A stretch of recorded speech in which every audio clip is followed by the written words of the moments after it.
सहनाववतु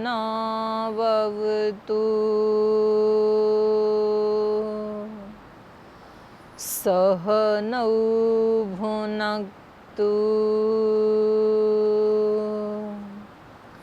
सह वीर्यं करवावहै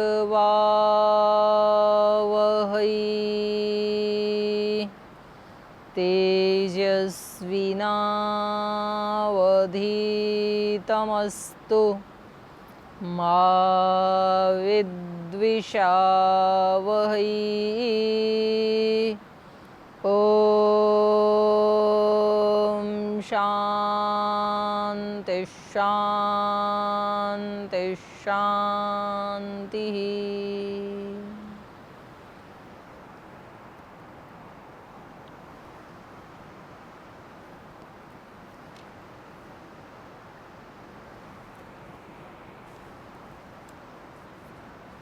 तो पिछले एपिसोड में, पिछली कक्षा में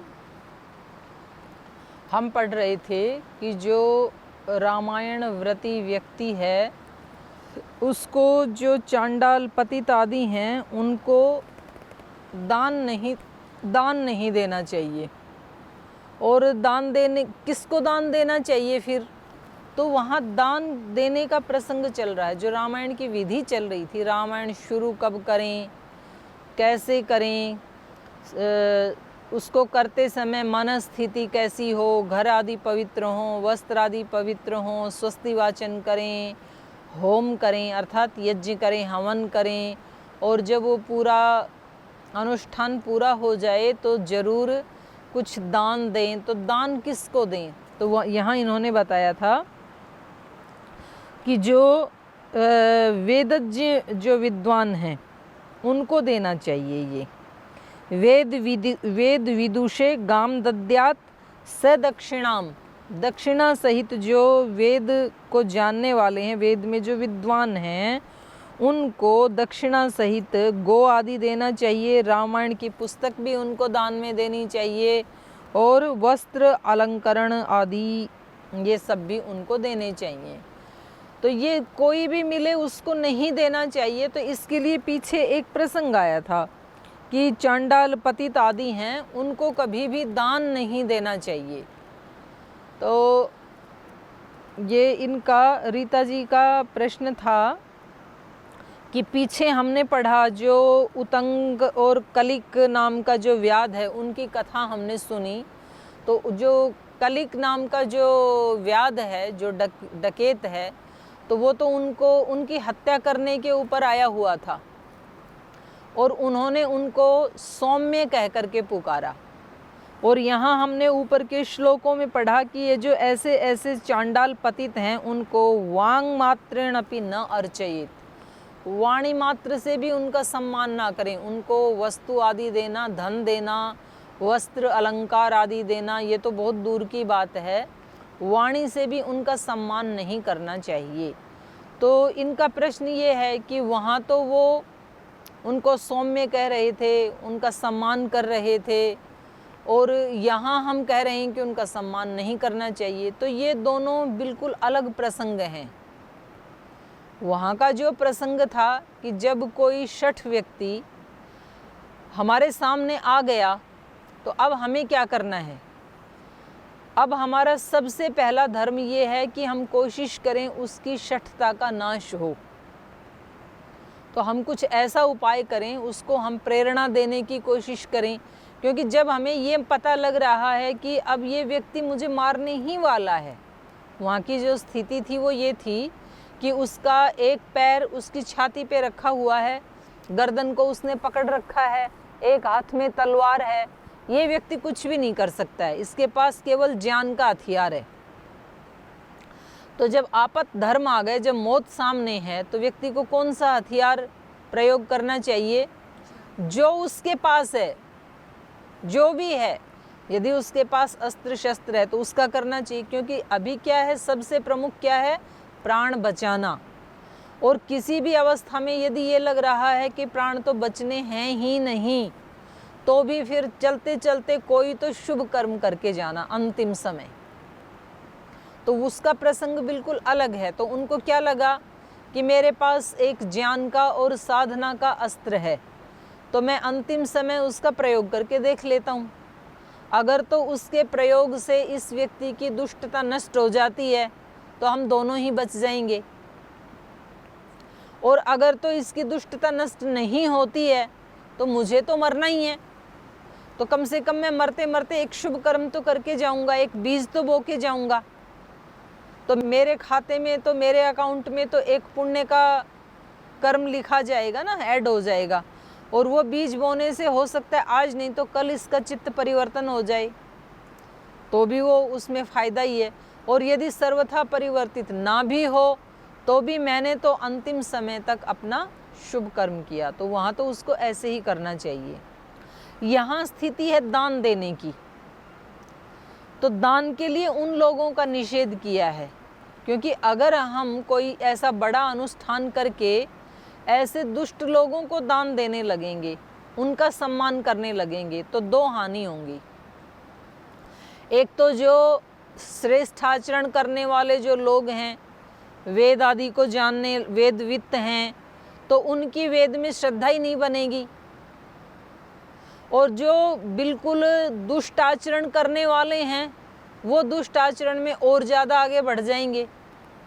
और जो वेद आदि का अध्ययन करने वाले, तपस्या करने वाले लोग हैं, उनको प्रेरणा नहीं मिलेगी तो हो सकता है कि वो और डाउन आ जाएंगे कि हमारी कोई पूछ तो है ही नहीं, तो हम किसके लिए करें।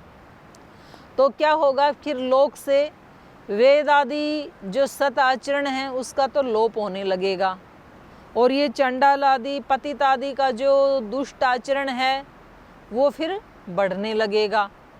तो इसलिए अनुष्ठान आदि करने के बाद दान किसको देना चाहिए वो यहाँ पर प्रसंग है। ओम दीदी प्रणाम। दीदी, अभी पिछले अध्याय में हम लोगों ने पढ़ा कि कलिंग नाम का जो व्याध था, उसने चोरी के लिए वो आया था मंदिर पे, लेकिन जो उतंग नाम के ऋषि थे वो वहाँ पे बैठे थे, तो उनको बाधक समझ के कि चोरी में बाधक है, उसके लिए उन्होंने मारने की कोशिश की, मारना चाहता था। तो फिर उन्होंने उनको सौम्य और बहुत सारे अच्छे से शब्दों से उसको मतलब संबोधित किया। तो इस तरह से उसका हृदय परिवर्तन हो गया उनके, कि मतलब मैं उनको मारना चाह रहा हूँ फिर भी वो मेरे से इतने अच्छे से बात कर रहे हैं। लेकिन आगे के अध्याय में ये बोला गया है कि जो ये नास्तिक लोग हो, धार्मिक हो, इन लोगों को जो चुगलखोर, हाँ चांडाल हो, इन लोगों को मतलब वाणी मात्र से भी आदर नहीं देना चाहिए जी। तो अगर हम ऐसा करेंगे तो फिर इनका कल्याण कैसे होगा?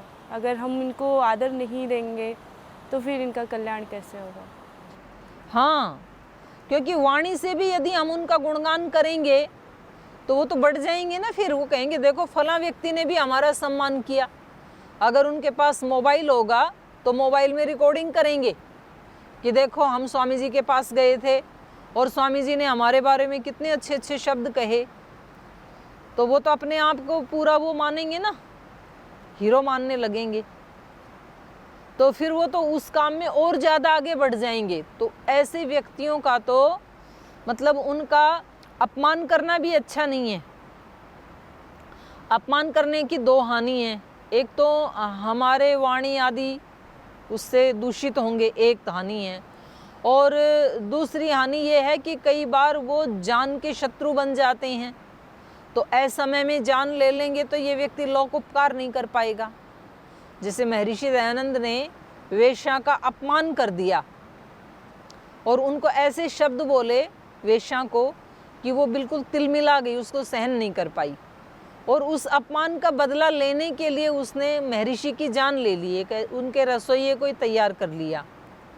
तो ये देश के लिए बहुत बड़ी हानि हो गई। तो ऐसे व्यक्तियों की उपेक्षा कर देनी चाहिए। तो सज्जनों के द्वारा जो उपेक्षा किया हुआ व्यक्ति है वो भी मृत्यु को प्राप्त जैसे ही होता है। जब श्रेष्ठ व्यक्ति बैठे हों और वो किसी का सम्मान कर रहे हों और किसी की उपेक्षा कर रहे हों, तो वो उपेक्षा भी फिर समझदार व्यक्ति के लिए तो मौत जैसे है। तो वो व्यक्ति फिर अपना आकलन करेगा कि सबकी प्रशंसा हो रही थी और मेरी उपेक्षा हो गई, तो इसका कारण क्या हो सकता है। तो उसको पता लगेगा कि आजकल मैं ये आचरण कर रहा हूँ, ये मेरा श्रेष्ठ आचरण नहीं है, इस आचरण के कारण आज मेरी उपेक्षा हुई, तो वो उसको हटाएगा फिर। तो यही तरीका है उनको आगे बढ़ाने का। इससे आक्रोश आ सकता है ना उनके अंदर कि इतने लोगों के सामने मेरी उपेक्षा कर दी गई, तो आक्रोश भी तो आ सकता है। हाँ, आक्रोश भी आ सकता है। आक्रोश आएगा तो मैंने जैसे उदाहरण दिया महर्षि दयानंद का। जैसे उन ऋषि ने अच्छे से लेकिन यथा योग्य व्यवहार जो है वो यही अलाउ करता है, जो नीति शास्त्र है वो यही अलाउ करता है कि सज्जनों का ही सत्कार होना चाहिए, अच्छे लोगों का ही सत्कार होना चाहिए। क्योंकि उधर जो वेदवित है व्यक्ति, उसका जो सत्कार हो रहा है, तो 50 लोग और प्रेरणा भी तो लेंगे कि हम भी ऐसे बने, तो हमारा भी सत्कार होगा, हमें भी दान मिलेगा, हमारा भी सम्मान होगा, वस्त्र अलंकार आदि मिलेंगे, हमारा भी अखबार में फ़ोटो छपेगा, तो प्रेरणा मिलेगी। तो इसको हम अपने छोटे से अपने घर में भी तो देख सकते हैं। जिस संस्थान में, जिस गुरुकुल में हम रहते हैं, वहाँ पर कुछ बच्चे ऐसे हैं जो बहुत अच्छे व्रत अभ्यासी हैं, सब व्रतों का पालन करते हैं, पढ़ाई में भी अपना विद्याभ्यास भी उनका अच्छा है, योगाभ्यास भी उनका अच्छा है, व्रताभ्यास भी उनका अच्छा है। तो कभी श्रद्धेय स्वामी जी महाराज या पूज्य आचार्य जी या जो वरिष्ठ आचार्य गण हैं, तो वो उनकी प्रशंसा यदि करते हैं तो दूसरे लोगों को भी प्रेरणा मिलती है फिर कि हम भी ऐसे बने। और जो ऐसा नहीं करते हैं, उनका नाम नहीं लेते हैं, तो वो ही उनकी उपेक्षा है। तो फिर वो उसमें दो चांस हैं, या तो वो ये सोचेंगे कि हम भी इनके जैसे बने, तो फिर वृद्धि होगी ऐसे करने वालों की, सब अलग अलग शास्त्र आदि स्मरण करेंगे, ध्यान उपासना करेंगे। जिस चीज़ का सम्मान होगा, सत्य बोलने वालों का सम्मान होगा, तो सब लोग सत्य बोलना शुरू कर देंगे। व्रत अभ्यास में, दिनचर्या में रोज जो नियमित आते हैं, उनका जब सम्मान होगा तो सब लोग धीरे धीरे दिनचर्या में आने लग जाएंगे। जिस चीज़ का भी बड़े लोग सम्मान करेंगे, वो चीज़ बढ़ने लग जाएगी। केवल शास्त्र स्मरण का सम्मान करेंगे तो शास्त्र स्मरण की कोशिश करेंगे सब। अगर हम सत्य आचरण का सम्मान ज़्यादा करने लगेंगे तो शास्त्र भले ही कम याद हो, लेकिन सत्य आचरण करने लगेंगे बच्चे कि हमें असत्य आचरण नहीं करना है, क्योंकि यहाँ तो उसका सम्मान होता है। तो हमें, और यथा योग्य व्यवहार भी यही है, क्योंकि एक व्यक्ति ने इतना पुरुषार्थ किया है तो उसके पुरुषार्थ का यही पारितोषिक है कि हम उसका सम्मान करें। यदि हम उसका सम्मान नहीं करते हैं तो एक तरह से ये उसके पुरुषार्थ के साथ फिर अन्याय हो जाएगा। ठीक है, आगे चलते हैं। तो इन्होंने बताया तदंते वेद विदुषे गाम दद्यात, वो जो अनुष्ठान है उसके अंत में, रामायण का जो 9 दिन का अनुष्ठान था उसके अंत में, वेद विदुषे स दक्षिणाम गाम दद्यात, दक्षिणा सहित गाय देनी चाहिए। रामायण पुस्तकम च, रामायण की पुस्तक भी उनको दान देनी चाहिए। वस्त्र अलंकरण आदिकम, और वस्त्र अलंकार आदि जो भी अपने से बन पड़े वो देना चाहिए। आगे कह रहे हैं,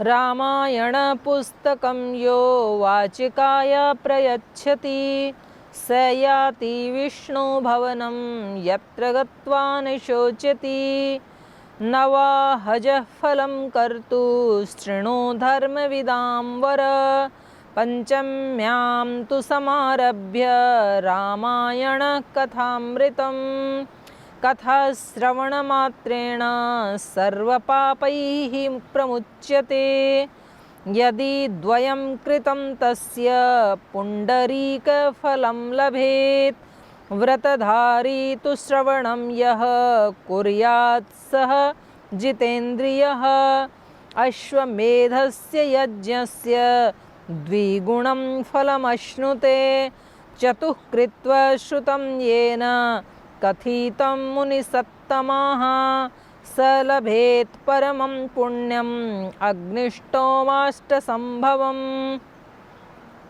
पंचकृत्वो व्रतम् इदं कृतं येन महात्मना अत्यग्निष्टोमजं पुण्यं द्विगुणं प्राप्नुयान्नरः एवं व्रतं च षड्वारं कुर्यात् यस्तु समाहितः अग्निष्टोमस्य यज्ञस्य फलष्टगुणं लभेत् नारी वा पुरुषः कुर्याद् अष्टकृत्वो मुनीश्वर नरमेधस्य यज्ञस्य फलं पंचगुणं लभेत् नरो वाप्यथ नारी वा नववारं समाचरेत् गोमेधस्सवजं पुण्यं स लभेत् त्रिगुणं नरः।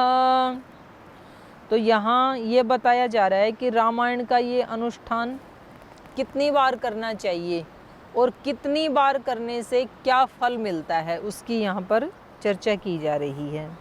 रामायण पुस्तकम यो वाचकाय प्रयच्छति, कह रहे रामायण की पुस्तक जो वाचकाय, जो रामायण को पढ़ के सुनाएगा आगे, ऐसे व्यक्ति को जो दी जाती है। एक तो होता है किसी को रामायण की पुस्तक दी और उसने ले जाके अपनी अलमारी में बंद कर दी, तो ख़त्म वहाँ पर रामायण की कथा। और कुछ ऐसे हैं कि जिनको दी तो उन्होंने यहाँ सुना, फिर वो भी आगे सुनाते हैं। तो उसके लिए कहा रामायण पुस्तकम यो वाचकाय प्रयच्छति स याति विष्णु भवनम, तो वो विष्णु के भवन को जाता है। यत्र गत्वा न शोचति, जो देता है वो भी विष्णु भवन को जाता है, जो लेता है वो भी विष्णु भवन को जाता है। विष्णु भवन तो ये सारा ब्रह्मांड ही है, वो कोई स्पेशल मकान नहीं है कि वहाँ चला जाएगा। जैसे हम यहाँ योग में देखते हैं, जिनको श्रद्धेय स्वामी जी महाराज योग की शिक्षा देते हैं, योगा अभ्यास करवाते हैं, माने एक स्पेशल ट्रेनिंग देते हैं जिनको 8 दिन या 10 दिन, फिर उनको कुछ साहित्य भी दिया जाता है।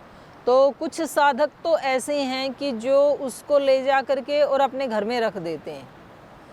वो यहाँ इसलिए आए थे हरिद्वार में कि वहाँ जाएंगे, गंगा स्नान करके आ जाएंगे और 8-9 दिन स्वामी जी महाराज का सानिध्य मिलेगा, तो गर्मी में अच्छा एक ट्रिप बन जाएगा। तो इस भावना से आ जाते हैं। तो वो योग विद्या उन्होंने ली तो सही, लेकिन उसको आगे नहीं बढ़ाया, तो उससे ना तो उनके जीवन का कोई कल्याण होगा और ना ही आगे किसी और के जीवन का वो कल्याण कर पाएंगे। और एक तरह से गुरु की दी हुई वो विद्या भी निष्फल जैसे हो जाती है।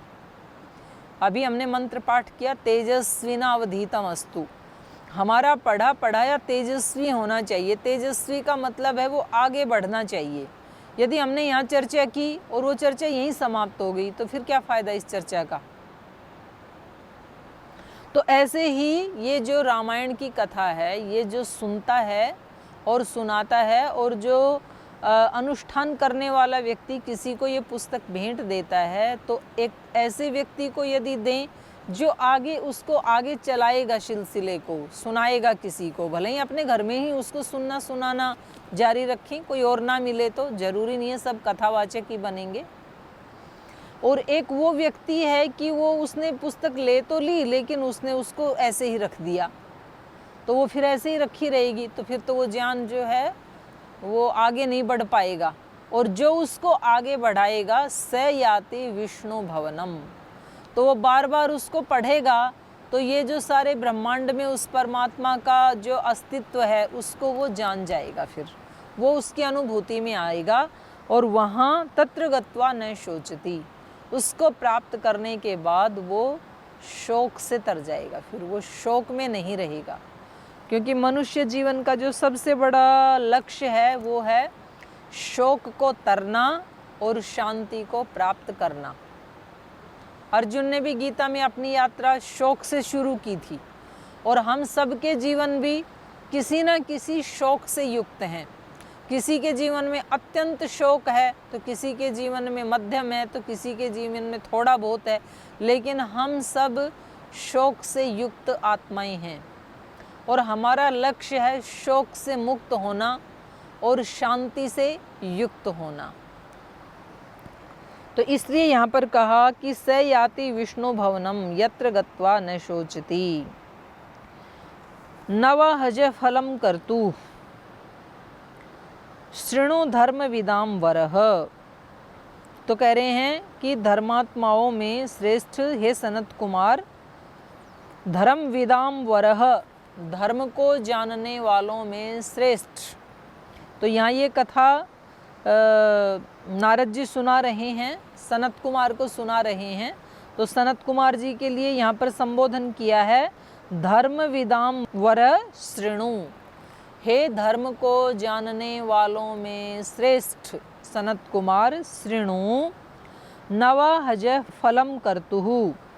रामायण का नवाह, नवाह माने 9 दिन, नवाह कथा सुनने से जो फल कर्तुहु, इस कर्ता को, इस यजमान को जो प्राप्त होता है उसे मैं सुनाता हूँ, उसे सुनो। पंचम्याम तो समारभ्य, 3 मास पहले बता दिए थे, चैत्र मास, माघ मास और तीसरा मार्गशीर्ष और कार्तिक मास, चैत्र मास, कार्तिक मास, माघ मास। तो इनमें शुक्ल पक्ष की पंचमी को इस कथा का प्रारंभ करना चाहिए, इन 3 मास में से। पंचम्याम तो समारभ्य रामायण कथामृतम, रामायण रूपी जो कथामृत है, पंचमी तिथि को प्रारंभ करना चाहिए। कथा श्रवण मात्रेण सर्व पापैः प्रमुच्यते, और 9 दिन की इस कथा को सुनने मात्र से सब प्रकार के पापों से वो व्यक्ति छूट जाता है, छूट सकता है। 9 दिन तो बहुत बड़े हैं, परीक्षित को तो 7 दिन में ही वो सब पापों से छूट गया था जब उन्होंने भागवत की कथा सुनी थी। 7 दिन भी बड़े हैं, किसी व्यक्ति को तो एक क्षण भर में भी जान हो जाता है। कहते हैं राजा जनक जब घोड़े के ऊपर बैठ रहे थे तो घोड़े के ऊपर बैठने के लिए वो जो एक पैर रखने का जो बनाया जाता है लोहे का पायदान, तो उसमें एक पैर उन्होंने डाल दिया था। तो तभी अष्टावक्र जी आए और उन्होंने उनको कोई शब्द उन्होंने सुनाया, और उसको सुन करके जैसे ही वो घोड़े पे बैठे तो उसी क्षण उनकी समाधि लग गई, माने उनके अज्ञान का नाश हो गया अष्टावक्र जी के द्वारा। तो ये 9 दिन भी बहुत पर्याप्त हैं, एक क्षण में भी हो सकता है, एक दिन में भी हो सकता है, 7 दिन में भी हो सकता है, क्योंकि कुछ लोगों का ये भी कहना है कि वास्तव में जीवन एक ही दिन का है। जो दिन आज मेरे सामने उपस्थित है इसी का अस्तित्व है, कल कोई नहीं होता है। जिसको हम कल कह रहे हैं वो जब आएगा तो वो आज के रूप में ही आएगा, आज का रूप लेकर के ही आएगा। कल का रूप धारण करके आज तक कभी कोई अस्तित्व वाली चीज़ नहीं मिली, और जो बीत गया कल उसका भी अस्तित्व नहीं है। हम व्यवहार के लिए ऐसे कल्पना कर लेते हैं कि मैंने कल ये किया, लेकिन अस्तित्व नहीं है उसका। अस्तित्व हमेशा आज का ही होता है, वर्तमान का ही होता है। इसलिए प्रत्येक मनुष्य का जीवन कितना है अगर कोई पूछे तो एक ही दिन का है, क्योंकि आज का ही अस्तित्व है, एक दिन का ही अस्तित्व है। फिर इसको कुछ लोगों ने बढ़ा करके कहा कि नहीं, सप्ताह का अस्तित्व है। तो इसलिए राजा परीक्षित को 7 दिन का समय दिया फिर ऋषि ने कि आप 7 दिन में एक क्षण भी ऐसा मत बिताओ जब आप भगवत कथा से विमुख हो जाओ। तो शुक आचार्य ने, माने वो भी एक रिकॉर्ड बन गया, 7 दिन तक एक बार जब व्यासपीठ पे बैठे कथा सुनाने, तो वो तब ही उन्होंने कथा की समाप्ति की जब राजा परीक्षित को आत्मज्ञान हो गया, सब पापों से मुक्त हो गई। तो ऐसा आचार्य मिलना भी दुर्लभ है और ऐसा शिष्य मिलना भी दुर्लभ है कि एक बार जब किसी काम को शुरू किया तो तब ही उठे जब उसकी पूर्णाहुति को प्राप्त कर लिया। तो अगर इतना हमारे अंदर सामर्थ्य नहीं है तो कम से कम हम इतना संकल्प तो ले सकते हैं कि किसी अपने एक छोटे से दोष को पकड़ करके, और हम ये संकल्प लें, कोई चीज़ हमें कहीं भी समझ में आ गई, गीता पढ़ते हुए समझ में आ गई, रामायण पढ़ते हुए समझ में आ गई, या किसी संत महात्मा का उपदेश प्रवचन सुनते सुनते हमें समझ में आ गई कि ये जो इन्होंने बताया ये बिल्कुल सही बताया है और मेरे अंदर तो ये दोष है और मुझे इसको हटाना चाहिए इनकी सहायता लेकर के, तो फिर हमें अगर इतना हमारे अंदर दृढ़ता नहीं है कि अब तो आसन से तभी उठूँगा, अन्न जल तब ग्रहण करूँगा जब ये दोष हट जाएगा। एक तो ये भी दृढ़ता हो सकती है, जैसे परीक्षित की दृढ़ता थी ये कि मौत को आने ही नहीं दूंगा, इस आसन से तब उठूँगा जब मौत के रहस्य को जान जाऊँगा। एक दृढ़ता महर्षि दयानंद की थी कि अब तो मैं जब तक सच्चा शिव मिल नहीं जाएगा, अगर ये पिंड शिवलिंग की ये पिंडी यदि सच्चा शिव नहीं है तो अब तो मैं तब ही दम लूँगा जब मैं सच्चे शिव को जान लूँगा। तो उसके लिए फिर कितनी जंगलों की खाक छानी उन्होंने, कितने अपमान सहे, कितनी प्रतिकूलताओं को सहा, लेकिन लक्ष्य को नहीं छोड़ा। तो एक तो आदमी उठे ही नहीं वहाँ से, ऐसी दृढ़ता थी रामकृष्ण परमहंस में। तो वो जो काली माँ की मूर्ति थी, तो जब तक उसने दर्शन नहीं दे दिया, अभिव्यक्त नहीं हो गई वो, तो तब तक उसके चरणों में ऐसे सिर पटक पटक के मारते थे, सारा माथा लहू लुहान हो जाता था और फिर वो अचेत हो जाते थे। तो कुछ लोग उठा करके उनको पट्टी मरहम करते थे और फिर जैसे ही होश आता फिर वहीं पहुंच जाते थे, फिर वो वैसे ही करते थे। तो एक तो इतना ऊंचा अभिप्सा किसी साधक में होती है, और फिर मध्यम स्तर की ये है कि चलो भाई अब मैंने ये सोच लिया, ये बात मेरी समझ में आ गई, अब ये दोष मेरे जीवन में नहीं रहेगा। तो इसके लिए चाहे मुझे 8 दिन लगें, 10 दिन लगें, 1 महीना लगे, 2 महीने लगें, 6 महीने लगें, 1 साल लगे, पर मैं इसको हटा के मानूंगा। फिर बहुत ज़्यादा लिबर्टी देने से तो फिर वो आदमी जो है ना, वो उसका फिर हैबिचुअल हो जाता है। इसलिए अपनी शक्ति और अपनी सामर्थ्य के अनुसार कोई सीमा अवधि तो व्यक्ति को बांधनी चाहिए कि मैं इतने समय के बाद, मतलब इतने समय के बाद ये दोष मुझ में नहीं रहेगा, इतना तो होना ही चाहिए। तो ऐसे ही इन्होंने भी कहा, नवाज फलम कर्तुम शृणुम धर्म विदाम वर पंचम्याम तु समारभ्य रामायण कथामृतम कथा श्रवण मात्रेण। उस कथा के श्रवण मात्र से, तो श्रवण मात्र ऐसे क्यों कहा? क्योंकि हमें ये लगता है श्रवण मात्र से क्या होगा, क्योंकि हमने तो श्रवण मात्र का उद्देश्य ये लेकर के हम बैठे हैं कि अभी तो केवल सुनना है, अभी वैसा करना थोड़ा ही है। तो हमारा लक्ष्य ही यही है कि केवल अभी हमें सुनना है। अगर हमारा लक्ष्य ये हो जाए कि नहीं, सुनना नहीं, सुनने के साथ साथ जीना है हमें, तो तब तो फिर 9 ही दिन पर्याप्त हैं। फिर तो 9 दिन में भी सारे पापों से व्यक्ति छूट सकता है। तो देखो कितनी अच्छी बात है ये। तो इन्होंने कहा श्रवण मात्र से छूट सकता है। तो हमारा संकल्प क्या है उस पर डिपेंड करता है। और ये कह रहे हैं, यदि द्वयम कृतम तस्य पुंडरीक फलम लभेत। यदि 2 बार ये कथा श्रवण कर ली जाए तो फिर श्रोता को पुंडरीक यज्ञ का फल मिलता है। पुंडरीक यज्ञ किया जाता है कमल के फूलों से।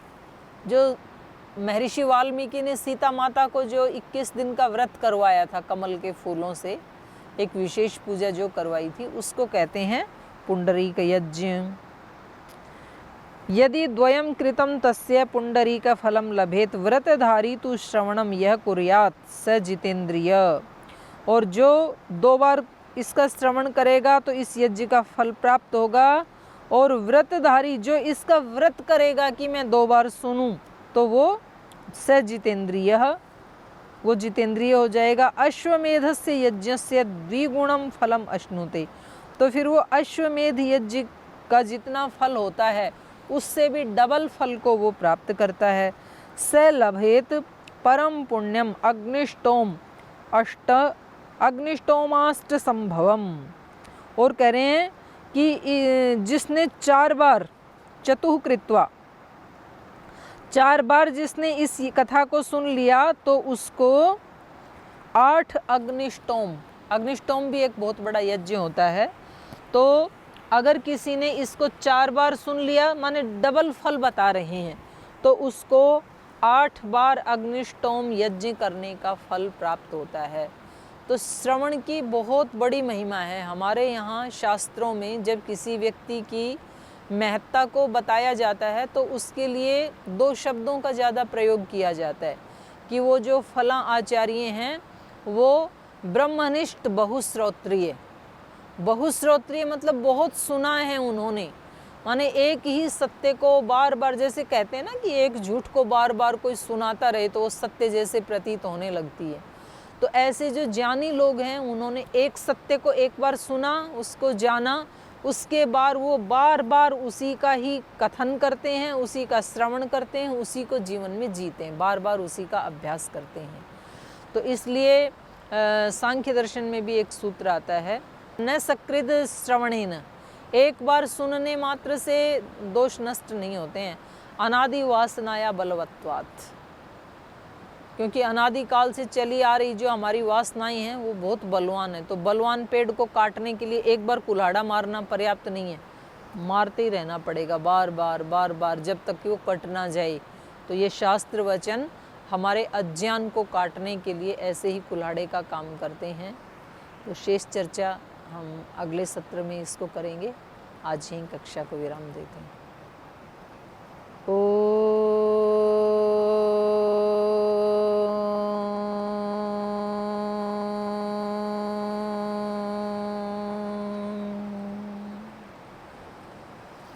शांति शांति शांति। श्री गुरुभ्यो नमः।